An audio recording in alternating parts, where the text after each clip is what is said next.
They say revenge is a dish best served cold. But what if you're dealing with a corporation of entitled homeowners associations, HOAs, and 1,000 arrogant cattle ranchers on the other side? Well, I didn't just serve it cold. I delivered it through a well and a carefully laid plan. It wasn't just about digging a well on my land. It was about taking a stand against a group that thought they could control me. The day they told me I couldn't dig a well on my own ranch, they signed their own fate. What I did next, it shocked the entire town, including the HOA, and those 1,500 cattle owners. Let me tell you how I got here. It wasn't a simple disagreement. It was an all-out war, and the HOA and their buddies on a cattle farm had no idea what they were getting into. I've always believed in self-sufficiency. My ranch, nestled on the outskirts of town, was my haven, a place where I could live life on my terms. Growing up on this land, I learned the value of hard work. I didn't need anyone telling me what to do or how to live. That was until the HOA came into the picture. It all started innocently enough. I had recently bought my dream ranch, a sprawling piece of land that had been in my family for generations. The area was beautiful, with wide open skies, green pastures, and a distant mountain view that made every morning feel like a fresh start. The land had its own well, which I was planning to fix up and expand for irrigation and livestock purposes. The HOA, which had slowly started buying up surrounding properties, was a new development in the area. They weren't like the HOA you hear about in suburbia. No, this one was a special breed. They were more like a corporate bully than a neighborhood watch. From the beginning, I noticed the way they acted like they owned everything, including the air you breathed. I didn't mind the occasional email or letter from the HOA. Hey, I get it. Rules are rules. But when I was told that I couldn't dig a new well on my own land, that's when the gloves came off. They claimed I needed a special permit and to follow their strict guidelines. It didn't make sense. I wasn't planning to drill a new well right next to anyone's property. It was on my land, and I had every legal right to do so. But they were insistent. And the kicker, the well I planned to dig was going to benefit not only me, but also the surrounding farms, including their precious 1,500 cow operation. At first, I thought it was a joke. How could they possibly stop me from improving my land? But when they showed up with a lawyer, well, that's when I realized this was no laughing matter. It wasn't just about the well anymore. The HOA had started flexing their muscles. I could feel it. This was about control. Every time I tried to move forward with my plans for the ranch, they threw more roadblocks in my way. It wasn't enough that they had already taken a chunk of land from nearby properties for their own development. Now they were coming after me. The straw that broke the camel's back was when they told me they would fine me for any attempts to dig on my property without their approval. I knew I couldn't just roll over and accept their rules. This wasn't just about the well. It was about my freedom to use the land the way I saw fit. If I allowed them to dictate what I could and couldn't do with my own property, what would stop them from doing it again and again? What would stop them from trying to take everything I worked for? The first time I stood up to them, I was alone in my fight, but I quickly realized I wasn't the only one affected. Several of my neighbors, who also had cattle or worked in agriculture, had similar stories.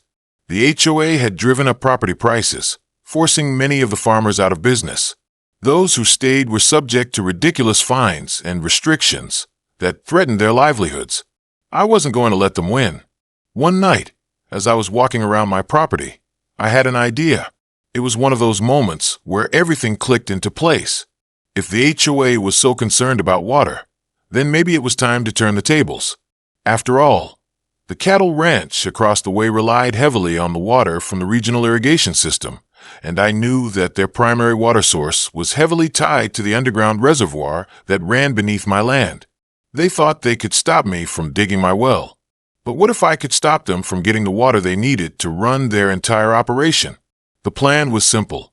I would dig my well, but instead of digging just enough to supply my own needs, I'd tap into the same water source that fed the entire region. By doing this, I could control the flow of water and, in the process, cut off the ranch's ability to run their operation. I spent days planning. This was going to require precision.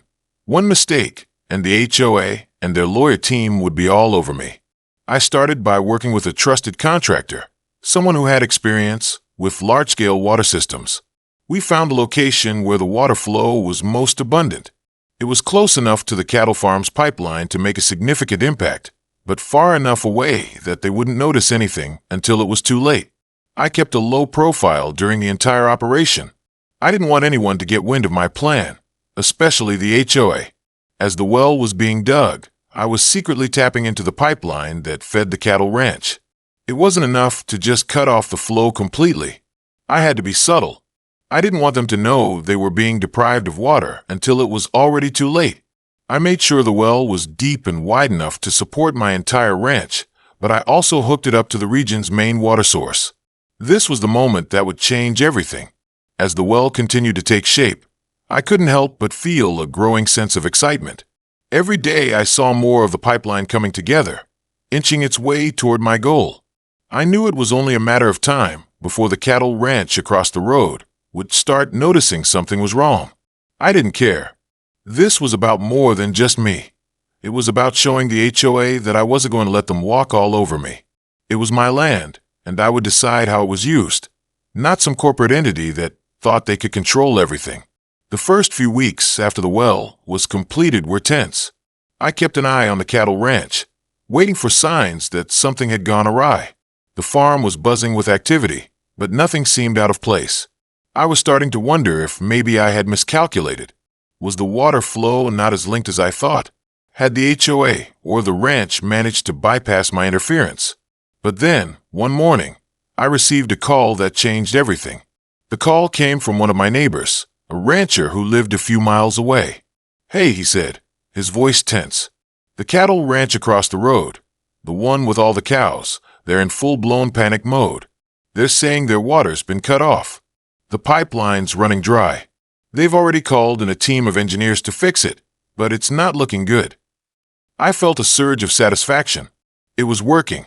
My plan had succeeded. The water supply was drying up for the entire region, and I had complete control over it.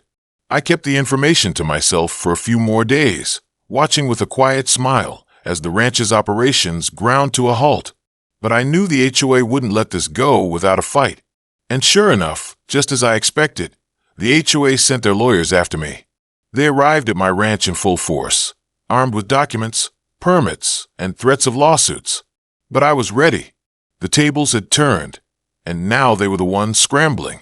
I had my lawyer on standby, prepared for any confrontation, but I also had something even more powerful on my side, proof that I wasn't doing anything illegal.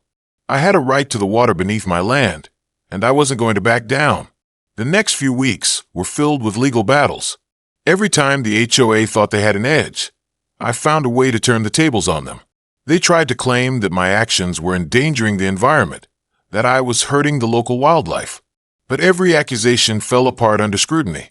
I had done my research, and I knew my rights. This wasn't just a fight over water. It was a battle for control. And I was winning. One day, as I walked across my property, I saw a group of workers from the cattle ranch, standing near the broken pipeline, shaking their heads in disbelief. They were trying to fix what couldn't be fixed. I could see the frustration on their faces as they realized that their business was on the brink of collapse. My plan had been executed perfectly. They were at my mercy. I wasn't about to let them off easy, though. I had the power now. I could turn the water back on whenever I wanted, but I wasn't in any hurry to do so. The truth was, I wanted the HOA and the cattle ranch to feel the weight of their actions. They had underestimated me, and now it was time for them to learn the hard way that they couldn't push me around. The HOA, on the other hand, was starting to panic. They had no idea how to respond. They tried everything, calling in more lawyers, sending threatening letters, even attempting to go through the local government to get me shut down. But nothing worked. Every move they made just dug them deeper into a hole. It was becoming clear that they had no power over me anymore. Eventually, I decided it was time to make my move. I called the ranch and told them that if they were willing to meet me halfway, I would restore their water supply. But there was a catch. They had to accept that the HOA no longer controlled the situation. The power was in my hands now. It was a bold move, but I knew it would get their attention. They didn't have much choice. Either they agreed to my terms, or they could keep struggling without water. A few days later, I received a message from the ranch. They had agreed to my terms. It was a victory, not just for me, but for everyone who had been bullied by the HOA. I turned the water back on, and life began to return to normal. The cattle were able to graze once again, and the ranch's operations slowly started to pick up pace. But the real victory was the message I had sent. I wasn't just a rancher. I was someone who would stand up for my rights, no matter the cost. In the end, the HOA had to swallow their pride. They knew they had lost. They couldn't control me anymore. The cattle ranch and the other local farmers started to see me in a new light, as someone who wasn't afraid to fight back against injustice. And the HOA. They learned that their rules didn't apply to everyone, and certainly not to me. If you want to hear more about how I took on the HOA and won, don't forget to hit that like button and subscribe to my channel. This is just one of the many stories of standing up to those who think they can control you. Trust me, it's worth the fight.